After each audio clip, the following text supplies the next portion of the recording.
Hello সবাইকে, কেমন আছো তোমরা? আজকে আমি চলে গেছিলাম ময়দান মেট্রোর কাছে সিকিম হাউসে। সেখানে পাশাপাশি দুটো রেস্টুরেন্টে আজকে আমি খেয়েছি, আর তারই এক্সপিরিয়েন্সটা আমি তোমাদের সাথে আজকে শেয়ার করব। তো প্রথমে আমরা চলে গেছিলাম দ্য গ্যাংটক কিচেনে।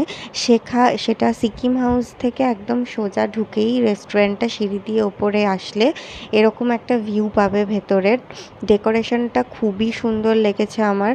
এত সুন্দর লাইটিং আর ডেকোরেশন, মানে ভীষণ ভালো ছিল। তো মেনুগুলো তোমাদেরকে একটু দেখিয়ে দেওয়ার চেষ্টা করছি।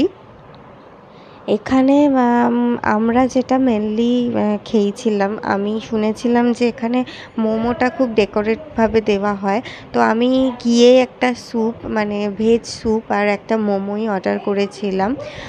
মোমোটা ছিল চিকেন কোথে মোমো। এটার একটা দিকটা ফ্রাই আর একটা দিক স্টিম হয়, তোমাদেরকে দেখাচ্ছি। মোমোটা খেতে খুবই সুন্দর ছিল। একটা দিক ফ্রাই করা আর একটা দিক স্টিম করা, এটাই হচ্ছে এই মোমোটার স্পেশাল জিনিস। তো খেতে খুবই ভালো ছিল। তোমরা দেখো একটা দিক কেমন ফ্রাই করা, আর ভিতরটা পুরোটাই চিকেনের স্টাফ দিয়ে ভর্তি ছিল। আর টেস্ট নিয়ে কিছু বলার নেই, খুবই ভালো লেগেছে টেস্ট। তো সেকেন্ড আমরা যেটাতে যাচ্ছি সেটা হচ্ছে ব্লু পপি থাকালি। এটা হচ্ছে একদমই পাশে, সিঁড়ি দিয়ে উঠে গেলে। এখানের ডেকোরেশনটাও খুব সুন্দর ছিল, তবে এখানে বসার সাথে সাথে মানে চেয়ার টেবিলের সাথে সাথে ভিতরে দিকে তুমি মাটিতে বসেও খেতে পারো। এখানে গিয়ে অর্ডার করেছিলাম একটা ভেজ স্যুপ আর চিকেন চিলি মোমো।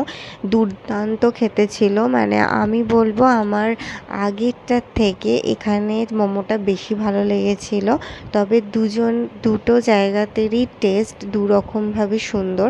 তবে দ্য ব্লু পপিতে বেশি মেনু আমি দেখেছি যেগুলো ভীষণ ইউনিক, আমরা কখনো হয়তো ট্রাই করিনি। আর প্রাইসের তুলনায় আমার ব্লু পপিটা বেস্ট লেগেছে।